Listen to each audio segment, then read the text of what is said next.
dëgg daw leen wari ko dëkk ba diwaanu Fuladu dëkk ci dëkk bi tey defar dëkk bi faj ci wàllum aada ak cosaan dëgg sa jaaxle jeex na olof njaay ne ku ñuy sabar sa buntu kër looy wàlli yaane Cerno Ba Jula Ba Jàllo cëpp na ci réew mi bu fekkee da ngay jigéen nekk ci néegu sëy am jafe-jafe ci wàllum doom daw leen wari ko muy góor di jigéen xale buy sawlal ba tey moo ca gaaw bu fekkee da nga bëgg jëkkër wala ngay bëggante raw na xale yi nga xam ne da ngeen bëgg tubaab ba tey daw leen wari Cerno Ba Jula Ba Jàllo wala nga bëgg a tukki kayit jafe la wala nga nekk bitim réew ba tey kayit jafe la wari leen Cerno Ba Jula Ba Jàllo dëgg moo ngi ci réew mi rawatina fii ci diwaanu Gambia Sénégal Mali Mauritanie Guinée Congo Côte d'Ivoire ci diwaanu Afrique fépp fu ngeen xalaat rek bàyyi Cerno Ba Jula Ba Jàllo ma ngi fay dem bu ngeen bëggee jokko ak moom wër leen ko ci ndomb yi may bëgg a joxe 741 3033 wala ci ndomb Sénégal bi yëpp WhatsApp la 771289 430 dëgg daw leen wari ko Cerno Ba Jula Ba Jàllo ci mim réew namatu leen dara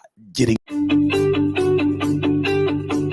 If you want to receive monies from UK, Europe, USA, Canada, Switzerland, and the rest of the world, SuperSonics Money Transfer has got you covered. With the largest payout network in the Gambia, you can now receive your monies anywhere you are, from Kartong to Koina, with less hassle. Yes! You can receive monies from your family and friends in UK, Europe, USA, Canada, Switzerland, and the rest of the world with our safe, secure, fast, and convenient service that offers you the largest selection of payout locations in the Gambia.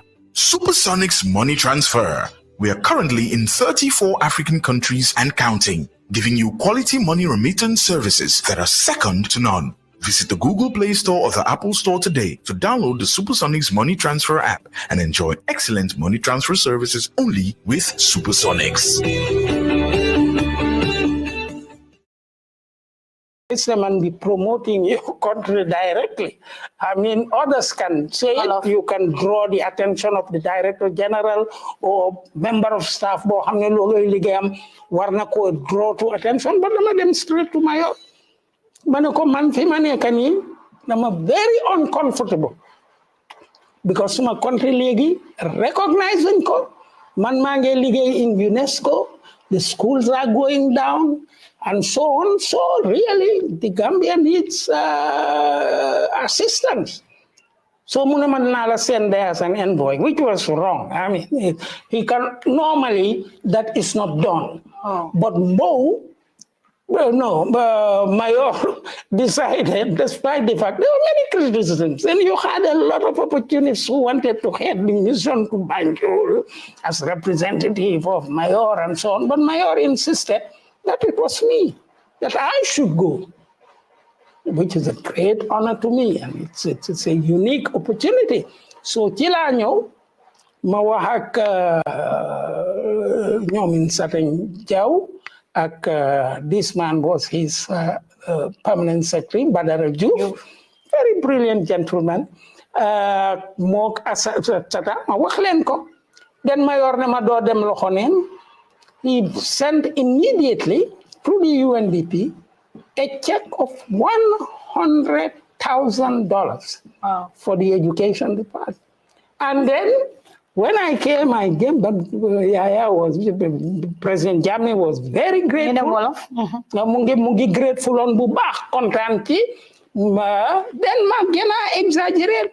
Mayor really, Lee appreciate nanko. The minister is so happy about this. Then you jokhalen another 100,000 euros. $100,000. $100,000. So, Satan, at that period, we are on this St. Mary's thing. Then Yahya Jammeh, President Yahya Jammeh, Wahut Madara Bimafineke, the Fahar, Madame Paris, Chilama, Madame Honorable Satan Jau, contact. Munama President Nema contact la, parce que daf la buga appoint as chairman of the Commission for the Creation of the University of the Gambia. Wow. So, Madam Gisiji Mayot, and he welcome idea. So, Kumase, ma ñëw fii ñu def suñ comité bi ak Makayre Njai mu nekkoon ci beneen the technical school Dr. Marena and there were various other Gambians former head of the Yundum College and then quite a few others, and I apologize for not remembering these names. No, the phone committee B, and Badara, Honorable Badara was the secretary of the commission. So we prepared our report. We visited London, visited some universities, and Makayre Njai of this, what do you call it again, the technical thing, is a brilliant person, and he was surrounded by many other brilliant Gambians. And our idea was to have, especially, so idea modern, really take advantage of this university, ak enthusiasm, because Yahya Jammeh jëlee, because whatever nga loo mën a wax ci affaire am tam, unfortunately yu bari yu xew ci ronam nga xam ne tey mu ngi ci isolation bi mu nekk nit la boo xam ne amoon na vision. Because idea bi was to have more than pour a very big university. In them big campus. Then we will sign a contract with professors from powerful universities. Attract all the students from West Africa and Africa in general, and even in Europe. That was the idea. Kula xam la president Yahya Jammeh, former president. Naka won sa relationship ak Jammeh? Naka la ñëwé? To be very frank with you, ñu ne Jammeh dafa remember ben suma daan ñëw Gambia from UNESCO ak yooyu dama daan visit Gambia High School. Waaw Gambia High School. So ben yoon maa ngi fa dem. It's a prize giving day when all the families, Papa, Yaya, school believing. So I gave them a powerful speech on the powers of knowledge. But that was around what year was this? It's around 1972, 73. So he remembers that, and he remembers a lot of, remember you bari yo xamne dañ ko daan wax mom mo jog rek ne nañ ma appoint fekk ma ngi UNESCO de ne nañ ma appoint bima ñëwé for the bima indé first grant bi UNESCO defé ne daf ma bëggon jël ambassador at large. So that was delayed and so on. After my second trip, Chile decide finally ne guy appoint me as an ambassador at large, a goodwill ambassador pour may them around pour seet lan laa ko mën a defal. But then ñu jox ma a very specific task. Moom mooy ne time boobu Angleterre mu ngi very cold with us, France, Germany, especially America. So ma dem ak Morocco. President dafa very much interested in pour mu dem Morocco. Yàlla may ma def then Wada was the Secretary General here. We prepare my documents here. Ma dem to London, to France, to America, for try to build up the goodwill between the Gambia and these countries. That later on served me lolu finally dimbale won na ma bu baax parce que mo mënon tax ma gisante ak Madeleine Albright. So by the time Yahya Jammeh duma appoint ambassador, Minister of Foreign Affairs, I have nearly touched some of these cardinal posts like London, France, and Morocco. The Moroccan Prime Minister really became very positive with me. As for the British Foreign Minister, he really adopted me. He became such a good friend of mine that African ministers used to ask me to arrange an audience with them. Pour my arrange audience at ñoom, pour ñoom. So lolo tax bi ma nekkee with Yahya Jammeh daf ma treat very well, let me say. Of my treat very well, and bari ñu ngi ci jealoson, but man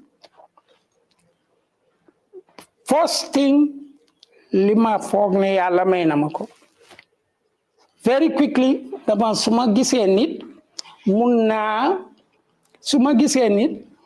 naa seet naka laa war a demee bon then Yaya a lot of esteem la ma defal daf ma encourage on sax ba nga xam ne buggu doon sax may dugg ci affaire yi national politics wala di dem to APRC meetings which most ministers yu bari dañ ci meroon even the vice president léegi moom daf daan use position am in order to implicate me léegi one vice president Aïssatou but she was doing it in Aïssatou Ndiaye she was doing it in good faith and then the protocol will come vice president will be very grateful if you come because he's going to open something you can come so I will go and then sometimes he used to ask me why did I go So to be very frank with you and to be fair with him, he allowed me to do my job. At some point, even he refrained from interviews. But why? Because a lot of people didn't know, Yaya neka na ko hamne nyiti nyame nyun ko. So luta yo mu warla jox that.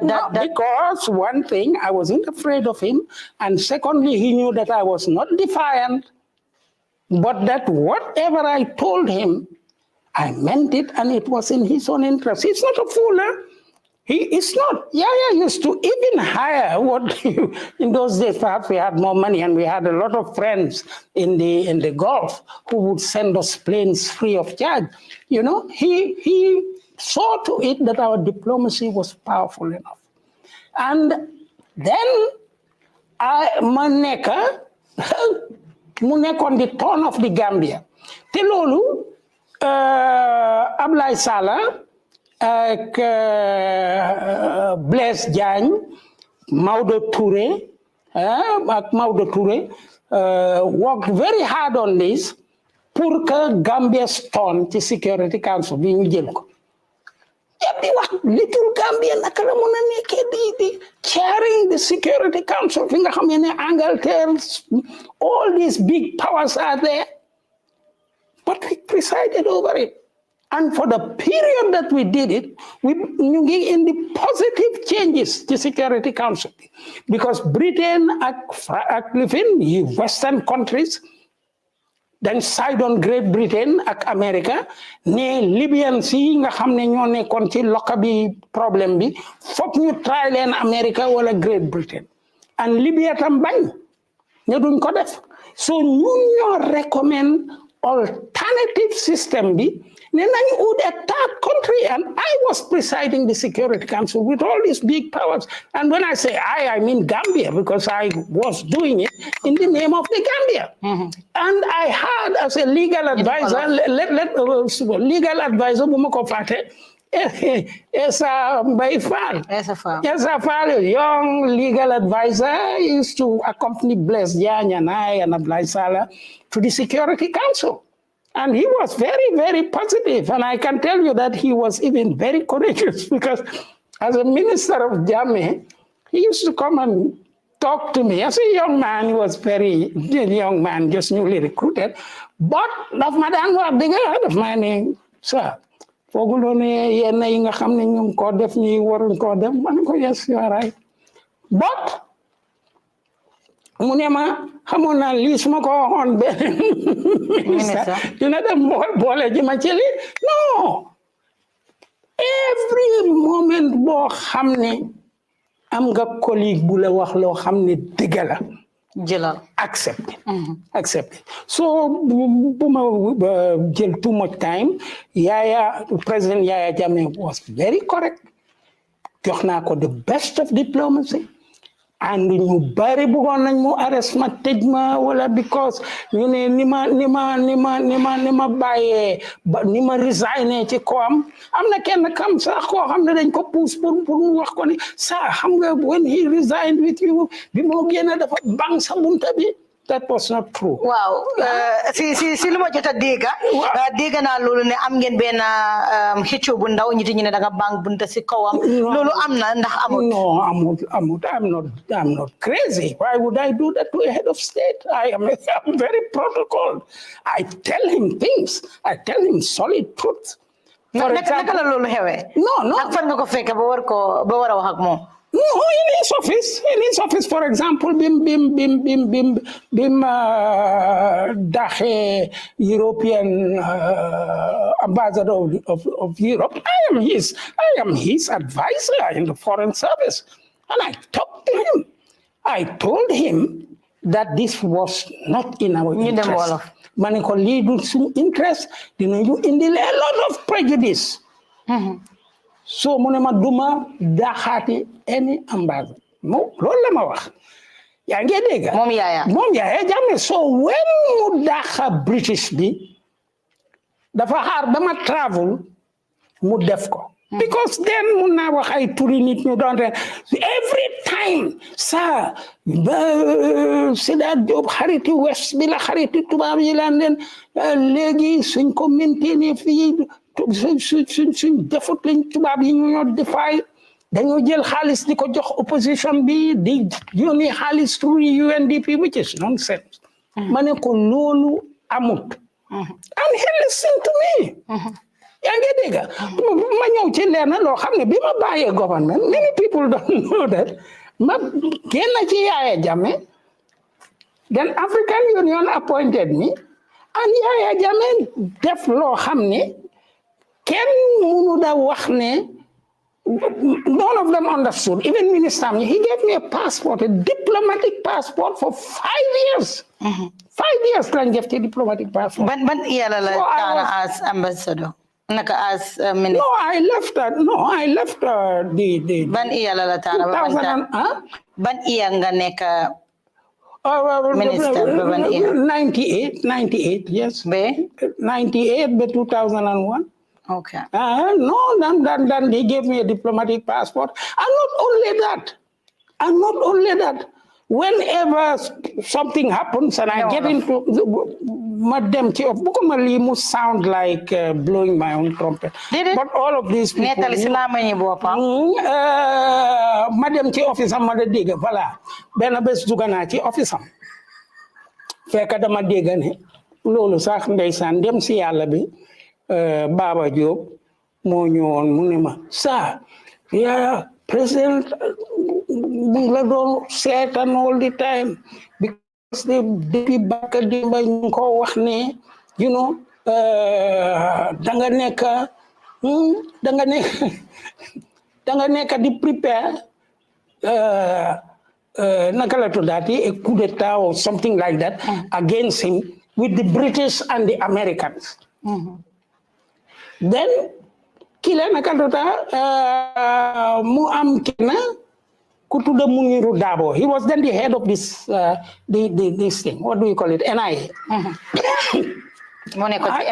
Monekon head of the NIA. Madam straight to the NIA. Maniko.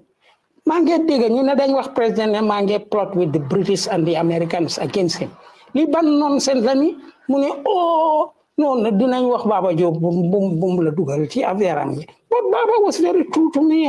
Baba was very serviceable and respect because he knew what the president bi xamoon ci man. Xam nga dama dem straight to president. Ma ne ko president lan la nit ñi di wax affaire yi ne dama nekk ci complot with British and Americans against you. Xam nga lan la ma Yahya Jammeh wax. No what? Don't mind them.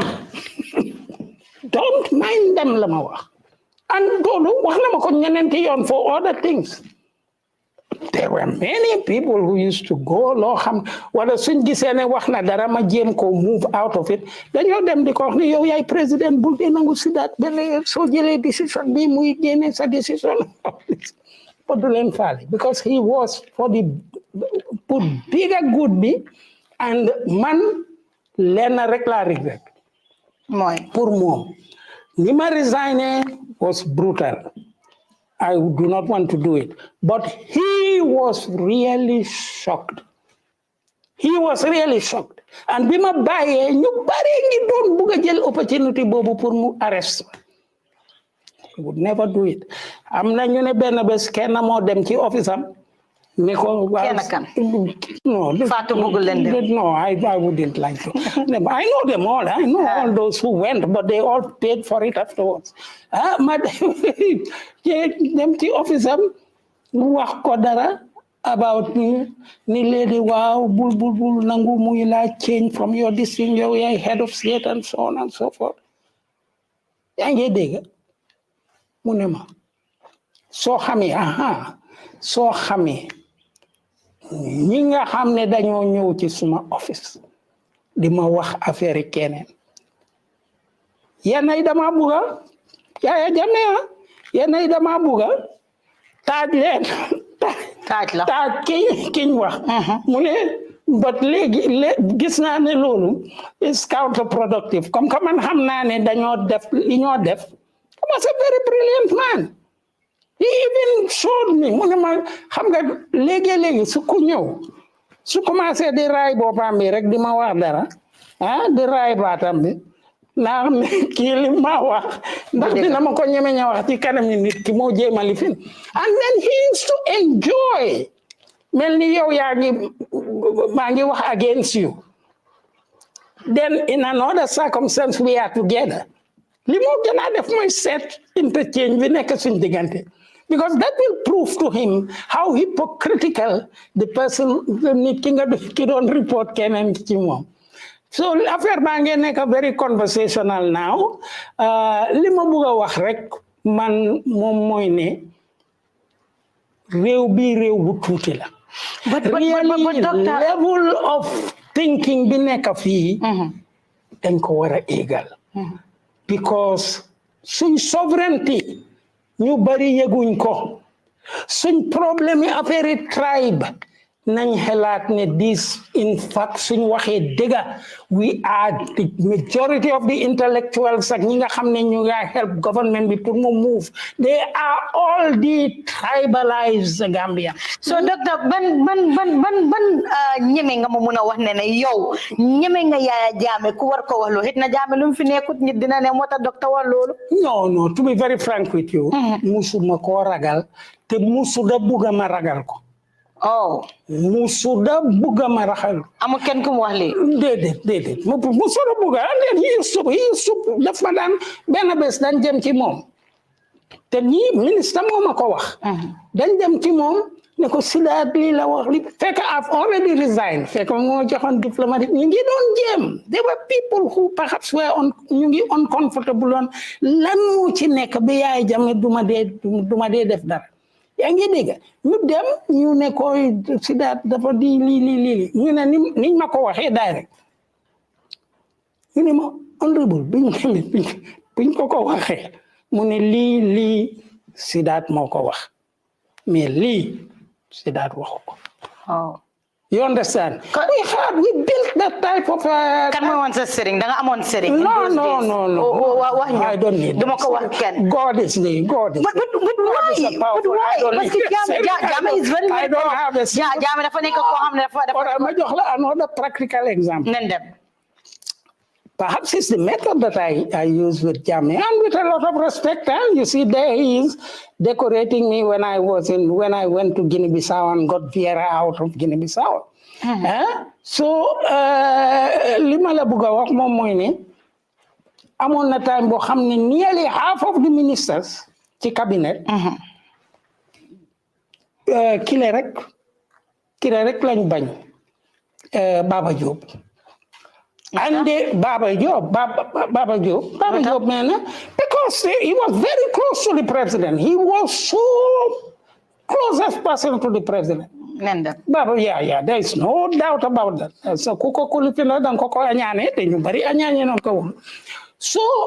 but they tried very, very hard. I'm not living. Very senior ministers. You def them fall apart with Baba Diop. Yeah. Him falling apart with Baba Diop, like what President Barrow is doing, mu transfer Baba Diop to foreign service. So I was to take Baba Diop to Qatar pour mu nekk foofu interpreter assistant to the ambassador. Yaa ngi dégg Baba Diop. So Madam, there was a meeting of the Islamic Conference.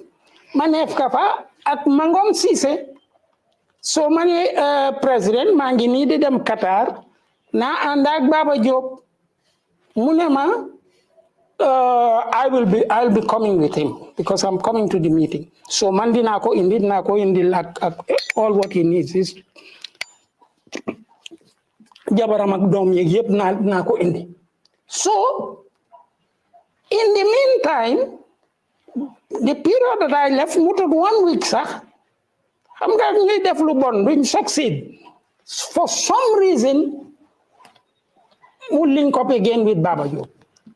We make up Pajoro Bubes pull reinstate in all his these things, while man mangi Qatar, the har Baba Job knew.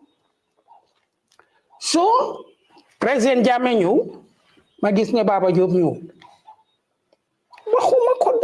That was my method. You see, with President Jammeh, I never initiated anything except if it is fundamental that he should do it. Mu war ko def dama ko ko wax su defee dara te waxut ma ci dara pour jël suma opinion duma ko ci wax dara so mu aksi laajuma ko ana Baba Job ne Baba Job ne ko fi but Mangom Cissé was very close to him. Mom Tam was very close to him. Laaj ko ne ko Baba Job man ma ministre bi dañ doon xaar the arrival of Baba Job mu ne no Baba Job dafa am mbañ yu bari dañ jealous ci moom but to be very frank with you moom he is one of the rare people who are sincere to me. Ni la ko waxe bem tey man laajuma président lu tax ñëwuloo Baba Job wa li tax dama waxoon ne di nga accès moom I didn't ask him and he did not raise it up with me until he left. So to be very frank with you, he was very mystical. Recount a lot of. I had open misunderstandings with him. In Egypt, in Nakalatudati, in Tripoli, in all over. May always we did it because he took the initiative. Ma ande ak mom ak Mecca ñep dañ fogon ne daf ma dismiss. There were many people around la legi mu discuss, but he maintained my distance. I talked to him and I knew that he wasn't listening. I went away. But at some point, daga dawon Gambia, ken gisatula, ken degola. No. Lolo is another thing. Lolo mom moy. Bima resigning. The government mangi stay on here for nearly 7 years, going in and out of African Union, going to the Club of Sahel, the OECD, and various other meetings.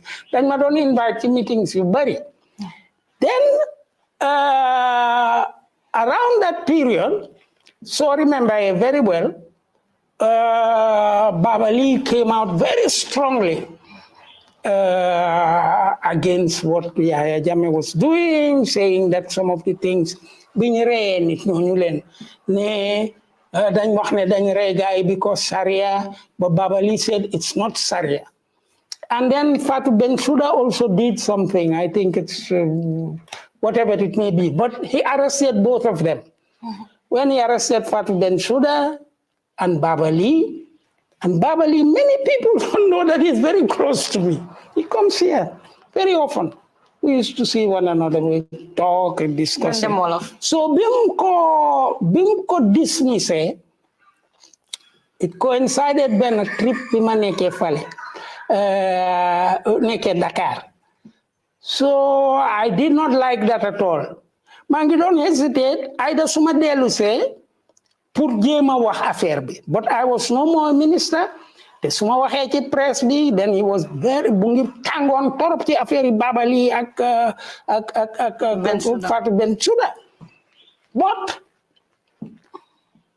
ki Bouba Baldé ak Doudou Diop and Bouba Baldé and Doudou Diop were really ñom ñoo da architect ñu ne ma docteur te yaa ngi fii and yow xam nga situation bi nekk ci dëkk bi nii la mel ma ne ko man am na loo xam ne motivate na ma lim arrest Fat Bensouda ak Babali dinaa wax. It was then that I was interviewed by Pandering Mbaye, then RFE, BBC, yep. Then I knew that munatuma dellu si Gambia. Mais Babali moom moo taxoon ma wax mainly because I cannot imagine Babali in a cell. Here was a man who was an erudite in his religion, affable person. Tell him wax du woon dara loo xam ne am na sikka. But because the man, there were people around him pour di ko force muy arrest nit dañ ko daan koona gis nga rey yu bari yi man I'm not his lawyer but I can tell you that many of them happened in a very flimsy manner. He was not in a very vibrating this thing di wax ne dem leen rey ñeneen ñi dañoo jël initiative sax nga am benn ennemi nga xam ne wax na dara loo xam ne président bi bëgg ko rek nga label ko something yóbbu ko dugal ko kaso. Some of them were very powerful. They were locking up people without him knowing. Without Jammeh knowing. That I can say. I'm not defending him as I said. And I am very much saddened. Dama saddened di fact ne rey yi ak yu bari yu ñoo wax ci affaire am dafa tax nit ñi foog ne he's a big criminal. He's a human being. I said it the other day at the radio.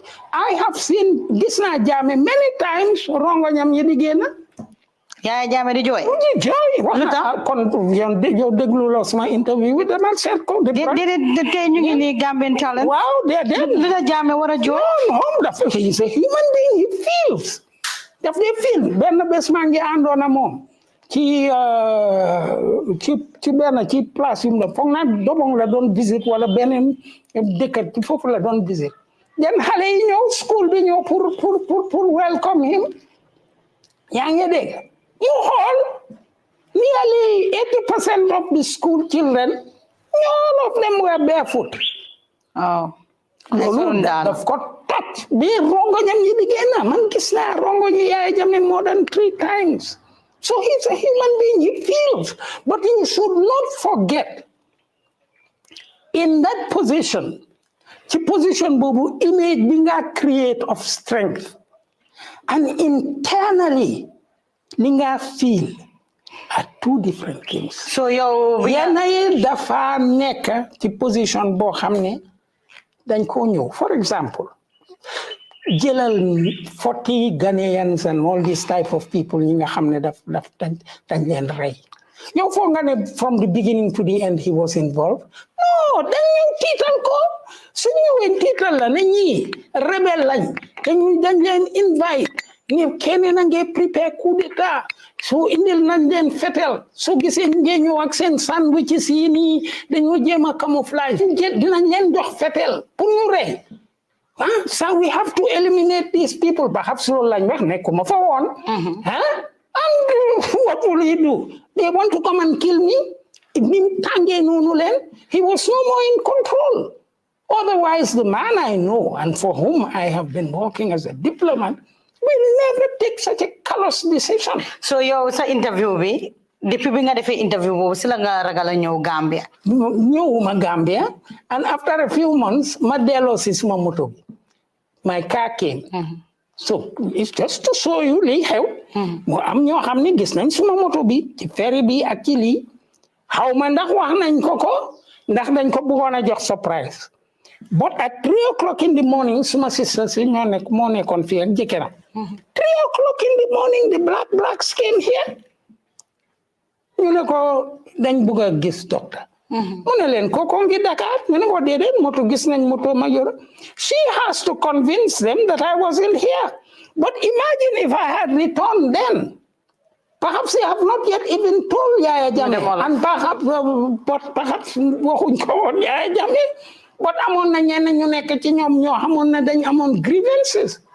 ni kon perhaps mun nañ ma door wala rey ma wala lifin ne ma sa ne ko sa Dr. Sidat Jobe came here bon balaa moo def dara rek jàpp nañ ko wan ko door rek mu dee or something of the sort so therefore it just shows you the paranoia noonu lañ dañ jàppante man xam naa ñu bari ci ñoom ñoo xam ne dañ hate on one another ñuy dugalante one another but docteur da nga sampoon kër boo xam ne mooy kër bu ne mu nekkoon wax si Gambia ku nekk Sidat Jobe fan la war a amee xaalis Sidat Jobe kiram bi dafa rafet mu nekkoon kër boo xam ne jamono jooju noonu ministres yu bari sa amun ko ñu bari ñu ngi doon wane Sidat da nga sàcc xaalis si Gambia moo tax nga mun a sampa bi in those days it was all over fu nekk nga ko doon dégg Sidat da nga sàcc xaalis ku nga sampa kër bi unfortunately let me tell you one thing waaw nan dem for 19 years nan dem wolof 19 years lii la façon yi la bañ a wax mais ma wax la ko comme da nga indi lii waaw dama bëgg mu leer for 19 years waaw I was receiving as a salary each year $125,000. I was having a salary of $12,000 a month. You understand? It was even in euros. 12,000 euros a month. That was my salary. You understand?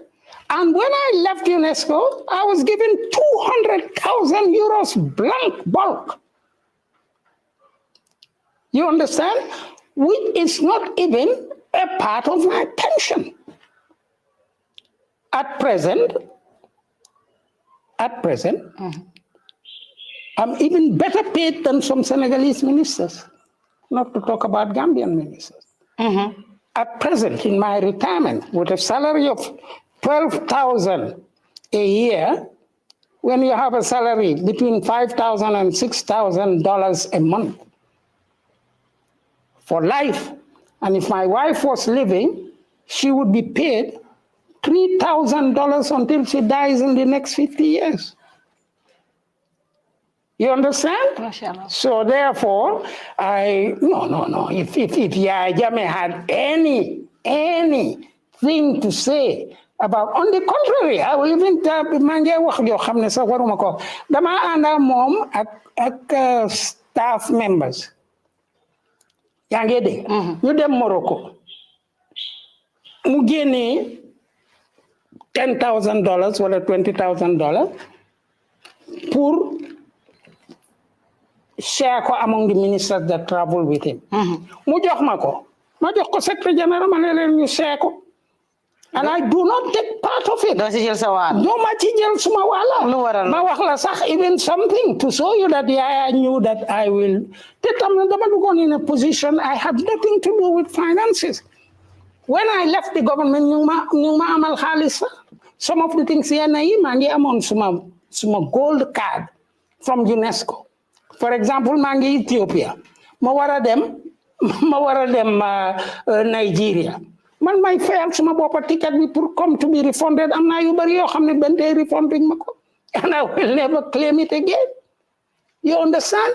So that is not a thing at all. Antuman Saho mun na la ko confirmal. Even sometimes, and you cannot believe that because Yahya Jammeh should have more money than I have.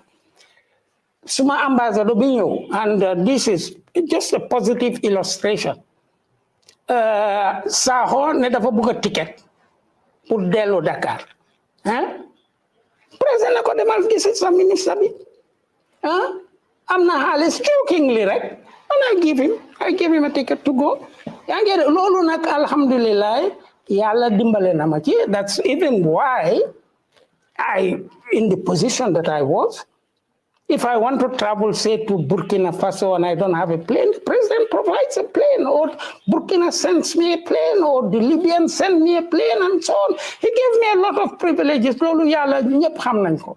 And I will be a very ungrateful person to denigrate him, but I did not accept the way that he allowed himself, but he enjoyed it. And sometimes he enjoyed it jokingly. I don't think he will forgive me for this, but dina ma balal ci li mais ma wax la ben incident mooy dafa jox kenn liggéey permanent secretary koo xam ne sëy na mu ngi amee ay doom ak yooyu yëpp mu nekk ci biir office am bi Singate ngi fa woon and various other ministers were there ñoom ma recountal affaire bi because bëgguma wax ne maa ngi fa woon so this very senior official ñëw you know daf ko santoon benn liggéey buñ war a def so kooku bi mu ñëwee president ne ko yes you at one point in this thing mun ko yes you know we have met and we are discussing the matter but dinañ gisante dinañ meet this afternoon to finalize these things and sort it out mu ne ko oh you've not yet sorted it out you sort it out or I'll fry you without oil yaa ngi dégg so kooku génn ci office am bi di lox bi kooku génn rek he busted out laughing moom Jammeh but the man was completely foofu benn point la ci moom boo xam ne am na its positive nature and its negative nature mooy ne dafa bëggoon a create an atmosphere foog naa man kenn rek gisuma lu foo xam ne su waxee ne dafa bëgg a lii xew mu xew this was why mu munoon a def lu nekk kana munoon a xelaat ci sa life amuloo light rek nga jàppa director now can everybody nga lock leen xam nga ñooñu suñ génnee they will never want to be in that situation again yaa ngi dégg ak lu bari ngi xew but he was a human being he had his feelings and joxe na impression of being a dictator we all knew even I myself never dared to come back after defending Baba Lee because I knew if I came suma dellu si woon moom si boppam sax su ko waxu doon ñeneen noonu ma ko def te jéem nañu nekk bi ma resigné ñaata years nga nekk outside no it was just about 8 years because I stayed here for about I resigned in maa ngi resign 2001 and I went into I was here from 2001 up to 2019, 2010. 10 years I was here going in and out, doing various conferences or going to various meetings. One thing, foofu tam foog ma wax ko pour moom. Wow.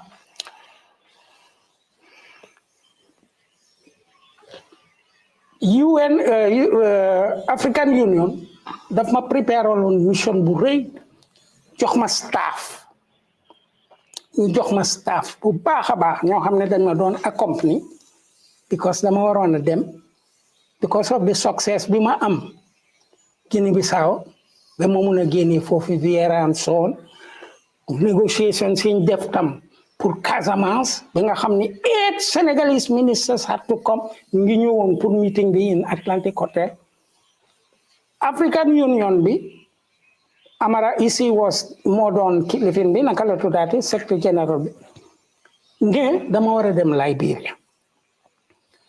Liberia pour négocier ak Charles Taylor ak rebels yi fa nekk rebels yi they were in the interior of the country everything was ready suma ticket yi yëpp dañ pare then finally ñu indicatal ma ne parce que su African Union wala UN bugga la appoint or anything for a higher post and dañoo inform sa dëkk ñu ne Yahya Jammeh dafa ne bu ma dem no because he refused me to go now bi mu xewee ñëpp dañ doon wax ne gis nga ko mu ngi ko bloqué léegi bàyyi na liggéeyam bi daf ko def but in hindsight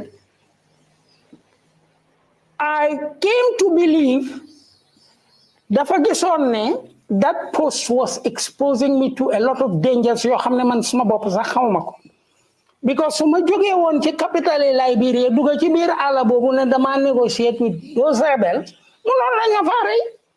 So to be frank with you, Yahya Jammeh protected me.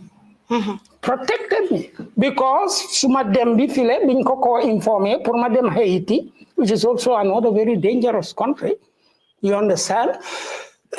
There he had no problems with me. Te man suma bëggoon a def dara loo xam ne defalut ko ñeneen ñi du ma jox diplomatic passport for 5 years after I have left him.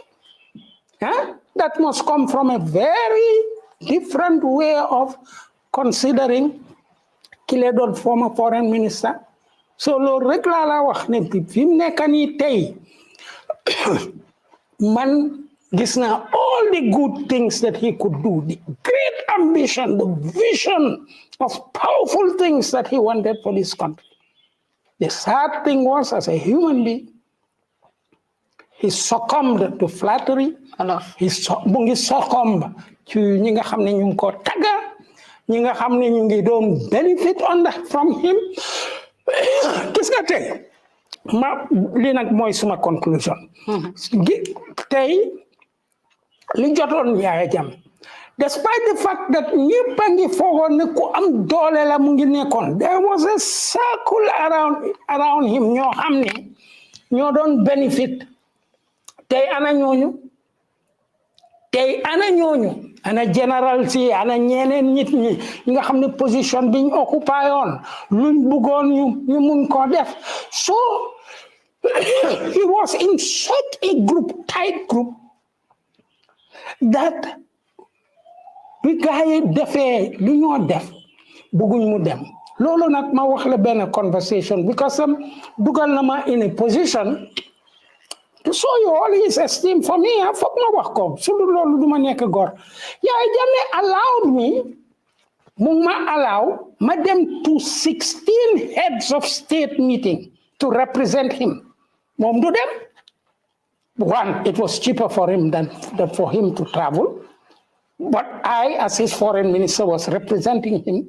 So I was sitting with heads of state, Chirac, Gaddafi, Burkina Faso, all the presidents of Africa knew me personally. Even the Sierra Leonean was very, very close to me. Then like us together as the president of Chad. Mom, anytime, since them on Ouagadougou, Mom, Madam, and I was not a president. Abdou Diouf became very close to me, Wada and all these people. He used to send me, and they gave me the status. I was lodged at the same level when I headed our delegation with these people. But people you go surround, you want to Togo, be manake Tripoli. President Ayadema explained na mania.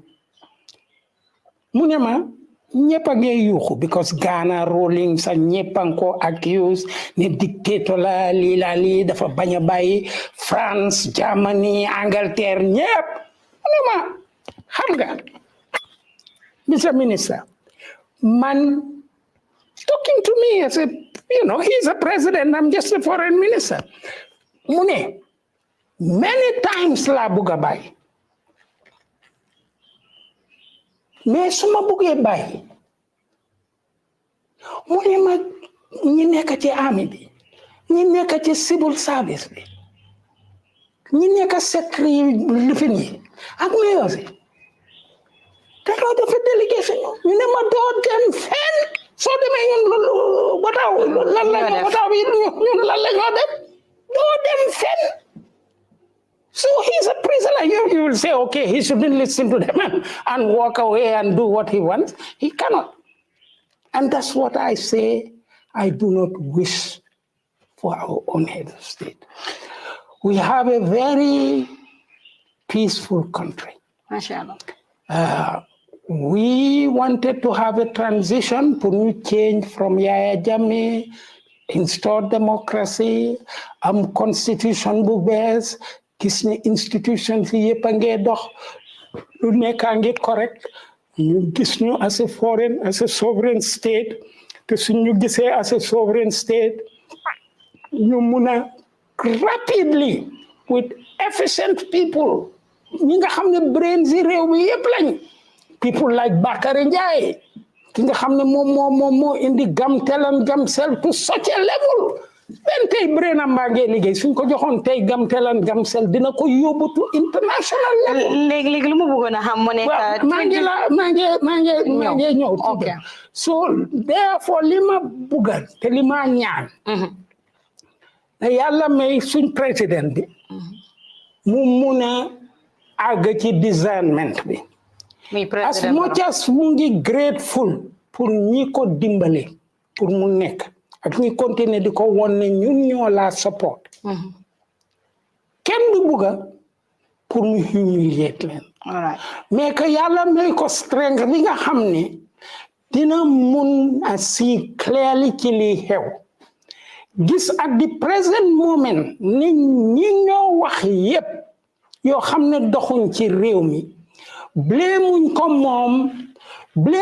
moom mais li xew te yàlla may ko strength bi pour mu mun a gis ne li ñoo wax especially soo jëlee this audit report ak this impressed which are not paid na commencé avec loolu wane ne dama bugga loo xam ne dafa war a correct bu correct yàlla xam ne ne su ko defee ba pare taamam bi jeex loolu sax dina ko alaaw pour mu muy naa yëg ne mu ngay jox a meaning to the period lim dee ooyee legacy su mu nee def loolu dina dimbale boppam te dinañu génnee ci situation bu difficult maa ngi touch on benn point bu very delicate te foog ma wax ko because ñi ko criticize loolu tam bokk na ci dama bëgg a président bi mu xam ne muy opposition UDP NPP NZP PFP lu mun a nekk if su nit criticize lii xew par rapport our constitution par rapport suñ laws yi ak ni ñoo implémenter our financial resources bum ko jël as personal su fekkee moom caractère am moom mooy ne is an easy go person dafa bugg a bàyyi yëpp bugg a tëj kenn bugg a implicate kenn bugg a loolu waru dat allow ñooñu ñuy jël advantage on him ñuy def loo xam ne ci réew bu am laws and regulations dinañ ko def moom ci boppam su gisee ne joxe na authority straight away pour am a regulated state pour am state boo xam ne financial naka la tuddaati financial regulations ak all the mechanisms of state ñu ngee dox correctly respect rek ko dee jox dafa naxaree def because ñi nekk around him duñ bugg a loolu because li ñoo enjoy ñoo mun a def luñ mun a def ci turam gis nga ne yëf yi sax laal na Yahya Jammeh because under Yahya Jammeh most of the things yi nekk ci impressed non-retirement of interest they happen to in Yahya Jammeh's period yaa ngi dégg so man loolu rek laa ko énee te tam suma advice ci moom mooy ku ko criticize wala make observation bu mu la jël as an enemy on the contrary dafa seet lan nga criticize lan nga laajte mu ngi lucide enough pour xam ne dëgg la su fekkee ne dëgg la mu dox ci su ci doxee du am opposition lum fi def loolu lay laajte waaye wax naa leen ko Gambian Talents TV ngeen a seetaan Dr Sidat Diop leen toogal nettali nag si laama ñi borom la daaxee gis ngeen li nga xam ne loolu la contribute si Gambia ku ma leen indil rek ngeen xam ne ndaanaan laa leen indil duma toog rek indil leen cala ak ci li déedéet dama toog indil leen ñi nga xam ne ñoom la ñoo ooye action man ñi nga xam ne nag seen liggéey moo leen waxal docteur 2016 ana nga woon 2016 yeah, maa ngi woon fii. yaa ngi woon si dëkk bi. Yeah, I voted. Yeah, doctor léegi. No, excuse me. 2016. Yes. Déedéet maa ngi woon Dakar. yaa ngi woon Dakar. maa ngi woon I came only after bi Yahya Jammeh demee.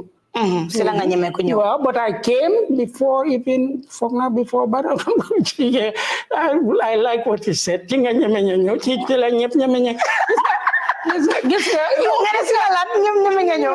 No, gis nga no, but you see man loolu soo gisee mu ma reeloo ñi ko wax xamuñ fundamentally gis nga Yahya Jammeh there were more than 3 personalities. More than even 7 personalities, Yahya Jammeh. He can change. You can meet him now, he's laughing, and the next moment he's very angry, the next moment he starts joking. But globally, that's not the man. The man has another softer part of himself. The man, another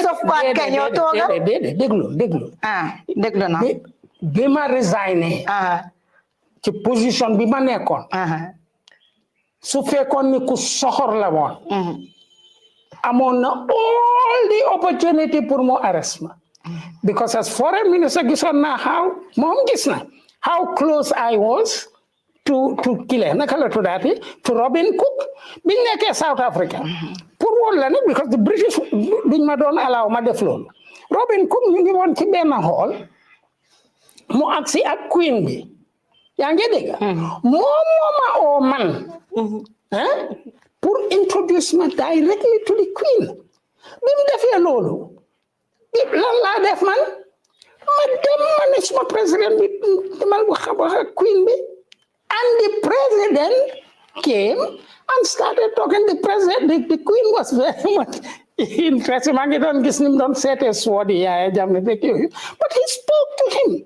So I remember when that thing was announced in the newspapers, they said, "Wa juara mu wax ne de queen du Musa wax ak Yahya Jammeh." But the truth was that he spoke to the queen. I was standing by. Mu wax ak moom. yaa ngi dégg soo maa ngi la woon ne su fekkoon ne Yahya Jammeh ku bon ku soxor la dictateur bu lifin la woon nii yaa ngi dégg bi ma bàyyee liggéey mënoon naa jiws rek excuse yi gars yi doon wax yëpp ne dama doon cooperate with the British and the French to downthrow him dina mënoon na ma arrest as collaborating with foreign countries against him but never did he make fear. I stayed here for 10 years. Going in and out of the country. On the contrary, I was having his diplomatic passport, going in and out, and I was sitting in the what do you call it again? The salon d'honneur, where the ministers sit when they are traveling. While I was not a minister, cars motor from that place, I was not a minister. But they were taking me to the plane. And when I come back into the Gambia, I was picked up from the stairs of the plane to come. Then I on Samangi join on Naki, Nakala to that, Singate, Edward Singate, Amunama man moto be my jail bobunga nyuri. I will not watch a plane be my Singate. You do a salon, then protocol be prepared all my honor all the time throughout the period that he was.